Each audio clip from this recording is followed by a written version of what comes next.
എന്തിനും തയ്യാറുള്ള ചില സുഹൃത്തുക്കൾ നിങ്ങൾക്കില്ലേ? അവർ എന്തിനും റെഡിയാണ്. എന്ത് പറഞ്ഞാലും I am okay, I am ready, I will എന്ന് പറഞ്ഞ് മുന്നോട്ടെടുത്ത് ചാടും. പറഞ്ഞ് പൂർത്തിയാകുന്നതിന് മുമ്പേ ഞാൻ അതിന് റെഡിയാണ് എന്ന് പറഞ്ഞ് മുന്നോട്ടെടുത്ത് ചാടുന്ന ഒരുപാട് സ്റ്റുഡൻസും നമുക്കുണ്ട്.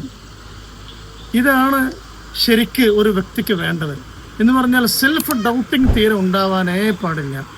സെൽഫ് എസ്റ്റീം വർദ്ധിപ്പിക്കുന്നതുമായി ബന്ധപ്പെട്ട് നമ്മൾ ചർച്ച ചെയ്യുന്നതിനിടയിൽ ഈ വിഷയം നമ്മൾ ഏറെ പ്രാധാന്യത്തോടെ കാണേണ്ടതാണ്. സെൽഫ് ഡൗട്ടിങ് ഉണ്ടാവാനേ പാടില്ല. എനിക്ക് കഴിയുമോ, എനിക്ക് സാധിക്കും, ആരെങ്കിലും എന്തെങ്കിലും ഒന്ന് പറഞ്ഞാൽ ഞാൻ നോക്കട്ടെ, ഞാൻ ശ്രമിക്കട്ടെ എന്നതിന് പകരം ഐ എം റെഡി എന്നൊന്ന് പറഞ്ഞു നോക്കൂ. എന്നിട്ടും മുന്നോട്ട് ഇറങ്ങി നോക്കൂ. നിങ്ങൾക്ക് തീർച്ചയായിട്ടും അതിൽ വിജയം വരിക്കാൻ സാധിക്കും. നേരെമറിച്ച് അത് എന്നെ കൊണ്ട് സാധിക്കുമോ, എന്നെക്കൊണ്ട് കഴിയുമോ എന്നുള്ള ഡൗട്ടോടു കൂടെയാണ്, സംശയത്തോടു കൂടെയാണ് നാം മുന്നോട്ട് പോകുന്നതെങ്കിൽ വിജയം വരിക്കാൻ സാധ്യമല്ല. പരാജയപ്പെട്ടേക്കാം, എങ്കിലും തന്നെ കൊണ്ട് സാധിക്കുമെന്നുള്ള പൂർണ്ണമായ വിശ്വാസത്തോടെ ഒരു സെൽഫ് ഡൗട്ടിങ് പോലും ഇല്ലാതെ മുന്നോട്ടിറങ്ങാൻ നമുക്കൊക്കെ സാധിക്കട്ടെ. നിങ്ങൾക്ക് വിജയം വരിക്കാനും സാധിക്കട്ടെ.